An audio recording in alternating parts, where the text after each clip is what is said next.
Assalamualaikum warahmatullahi wabarakatuh. Selamat pagi semuanya. Ini merupakan program pertama kita di Ngobsis, Ngobrol bareng OSIS. Sekarang kita kedatangan narasumber yang lumayan kece dan cantik juga. Dan Bu Yeti ini, halo Bu. Halo juga. Bu Yeti ini merupakan guru yang paling lama di MTS Apel Simpang. Bu, kan Ibu silakan perkenalan dulu. Ya, baiklah, nama Ibu Yati Mulyati. Di sini mengajar bahasa Indonesia dari tahun 1990. Wow, cukup lama ya? Iya juga dong. Itu Ibu gajinya dulu 6.000. Sekarang alhamdulillah karena dengan kesabaran Ibu Di atas UMR ya? Iya, di atas ya hampir 3 juta. Makasih kepada Allah, kepada guru semuanya, ke Bapak Kepala dan ke Putra Yayasan. Wow, Masya Allah. Ini sehat? Alhamdulillah sehat. Walaupun puasa tetap sehat dan bugar. Semangat 45. Gitu. Dan kita ada pertanyaan buat Ibu mengenai Ibu RA Kartini dan mengenai kan kemarin itu hari Ibu kita Kartini ya Bu. Bagaimana pendapat Ibu tentang makna Hari Kartini Bu?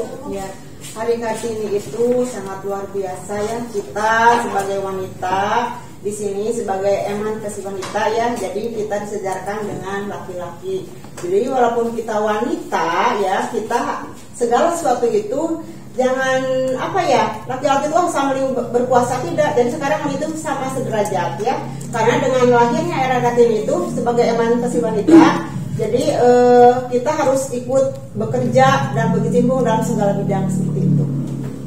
Ya, jadi pendapatnya itu bagaimana kesibukan Ibu di bulan Ramadan sekarang? Kesibukan Ibu di Ramadan, alhamdulillah, syukurlah Ibu kepada Allah dengan mudah-mudahan sekarang Ibu bisa tadarus sangat luar biasa. Baru kali ini hidup Ibu bisa ikut tadarus di masjid sampai pukul jam 10 malam. Oh, cukup lama ya Bu. Saya untuk tadarus mengadakan khatamnya tanggal 23. Lalu 25 kalau nggak salah, bersama-sama di Masjid As-Salam. Di Cigaru ya Bu? Iya. Bagaimana, udah tamat tadarusnya ada? Kebetulan belum setengahnya lagi belum full 1 Quran. Ya. Ya, jadi disebutkan dengan Hari Kartini ya. Jadi kita jangan tinggal diam. Dengan Hari Kartini itu kita dengan terbitnya buku harus terbit terang ya, seperti itu. Jadi kita sebagai wanita harus lebih giat lagi, terutama dalam Ramadan sekarang.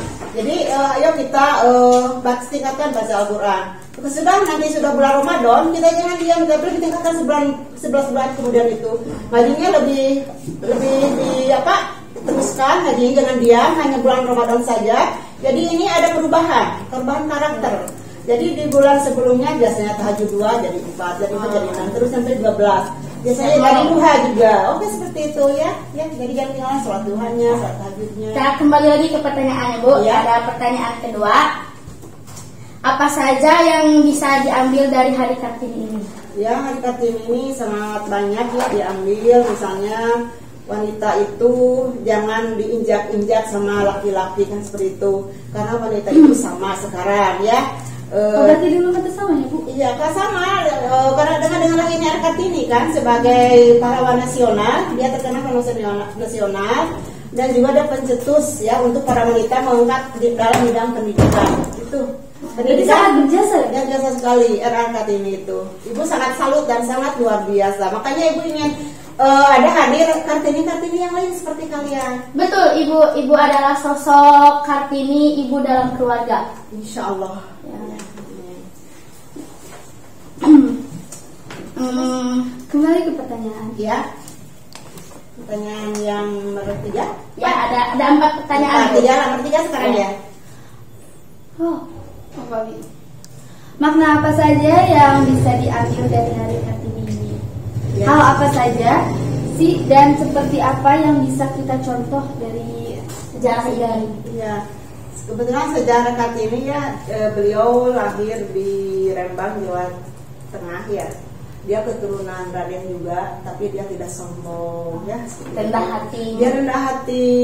Sebagian pendidikannya tinggi, dia sangat luar biasa. Ibu salut kepada Eyang Kartini. Jadi kita ambil hikmahnya, kita sebagai siswa ya, kalian dua sebagai siswa.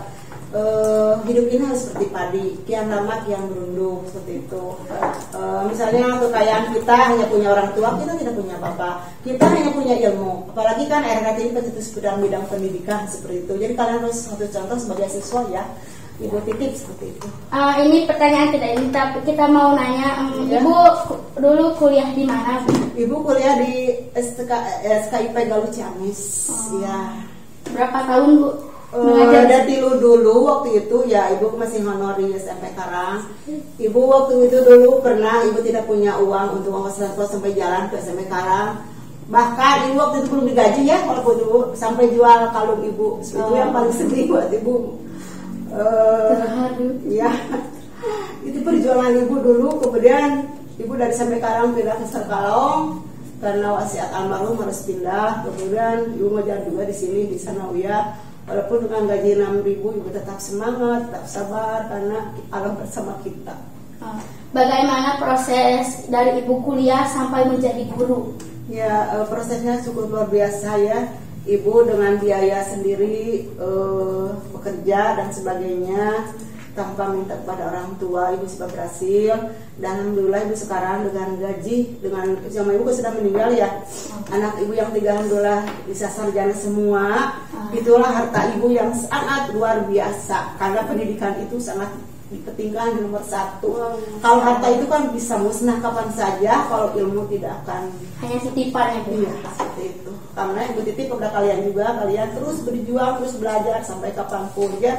Karena belajar itu sampai tua pun, ibu sampai sekarang sampai harus belajar. Kemarin ke Pak Ajang juga ya, belajar agama ibu di sana, minta tentang masalah sholat dan sebagainya, ikut juga tajwid, belajar seperti itu, terus belajar sampai tua seperti itu ya. Ibu titip kepada kalian semuanya. Berapa sekolah yang udah ibu gurui? Ibu di SMK juga Mentar Kalong pernah. Di SMK. Mentar Kalong karena bentrok ibu jadi pilih mana yang mau yang mana gitu ya. Di SMK keluar, di SMK sampai karena di berapa tahun Bu di SMK? Di SMK ada 6 tahun. Ya. Terus ibu pindah aja ke Sanawiyah gitu ya.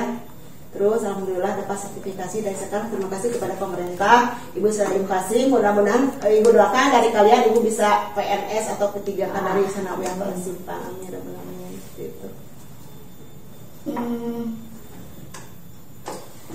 Ibu, Ya. apa pendapat ibu? Misal mungkin ada orang yang acuh-tak-acuhkan sekolah, misalkan udah dikasih sama orang tua di sekolah, namun malah bolos seperti itu. Untuk ke siswa, ya untuk Kan ke orang tua tuh kerja tuh buat sekolah, ya. tapi malah diacuh-acuhkan sekolahnya. Gitu.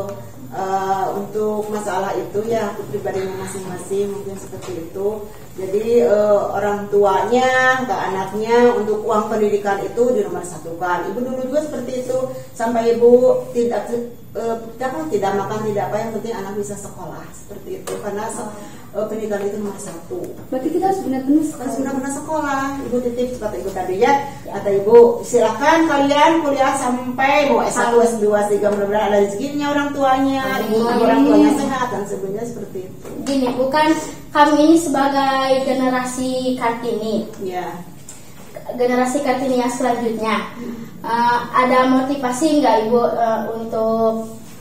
untuk kami khususnya kami OSIS MTSA Palang Simpang dan pemirsa yang nonton? Ya. Motivasi untuk siswa semuanya, untuk kalian ya, terus belajar, karena belajar itu suatu, kalau dimakan itu makanan. Kalau kita tidak makan, itu kan kita lapar. Seperti itu juga kita mencari ilmu ya penting untuk mengisi IQ kita, ya, rohani kita, batin kita, memang dengan ilmu, ya. Kan ada fisik, ada batin. Jadi isilah dengan hal-hal yang positif seperti itu. Jadi kalian silakan untuk lebih belajar, lebih giat lagi. Jangan pernah berhenti untuk belajar dan belajar. Seperti itu. Belajar itu luas maknanya, ya mau belajar Al-Quran, ilmu agama, ilmu sosial, ilmu ekonomi dan sebagainya, semuanya kita patut jalani ya. Tapi paling penting ilmu agama. Teman-teman nomor satu, karena kita kan bakal meninggal, ya. Iya. Kita akan menuju akhirat kapan sih? Seperti itu. Jadi itu nomor satu, ilmu agama kita. Tidak Sama ada yang lagi. bersyukur bisa sekolah di sanawiyah, ya. Sambil pesantren di sanawiyah kan ilmu agamanya banyak. Seperti itu. Maka juga kepada siswa baru sekarang silakan. Kalau karena ada yang merasa merugi, kok merugi kenapa di sanawiyah ada banyak talarang itu yang pikiran negatif itu justru bagus, kalian keluar dari sanawiyah itu bisa menyalakan bacaan maya, terus wudu dan Salat sebagainya. tiap hari ya Bu. Tiap hari bersyukur seperti itu ya. Nanti ibu titip kalian silakan mencari siswa baru. Nanti silakan ke ibu Lilis. Walaupun sholat duha awal-awalnya yang murid baru buka Iya. sejuk pasti ngerasa heran sholat duha tiap pagi, tapi untuk kesini terbiasa, jadi ikhlas gitu. Iya gitu. Ibu tanya kemarin juga waktu libur, cung yang sholat duha waktu di rumah waktu libur hanya 2 orang, alhamdulillah. Jadi kalau yang kalian ibu titip ya, kalau sholat duha tiap pagi di sekolah, di rumah pun juga harus libur seperti itu. Orang tua juga kalian ajak, kan ada orang tua ada yang lupa sebiar, ibu ayo kita duha, ayo kita tahajud seperti itu. Kalau di rumah tergantung orang tua, Iya. kalau di sekolah kalau guru gitu. Iya, ya. Yang penting kita ya kalau sudah iman kuat gitu ya, waktu kita lakukan sholat duhanya, kemudian ibu titip sedekahnya seperti itu ya. Untuk asis-asis di sini ayakan tajil kan sebentar lagi. Ya, insya Allah hari Minggu Bu. Iya, iya. Doakan semoga. Ya, itu juga PKS nanti ada tugas di jalan dengan Bapak Polisi di sana. Ibu punya ini nih presidennya satu Reno, masalah dia luar biasa. Reno itu ya, bukan setuju? Iya, kelas 7B. Iya, nanti Ibu konsultasi dengan Bapak Kapolsek. Ya udah Bu, cukup sekian pertanyaan dari kami. Terima kasih telah mau ngobrol bersama kami. Ibu senang sekali. Ya. Ya, walaupun cuma ini baru pertama kali Bu, mohon maaf Iya. kalau ada salah. Ya udah, opsi sekarang kita tutup dengan ucapan hamdalah. Alhamdulillahirobbilalamin. Assalamualaikum. Jangan lupa like, komen, dan subscribe. Dah. Assalamualaikum warahmatullahi wabarakatuh.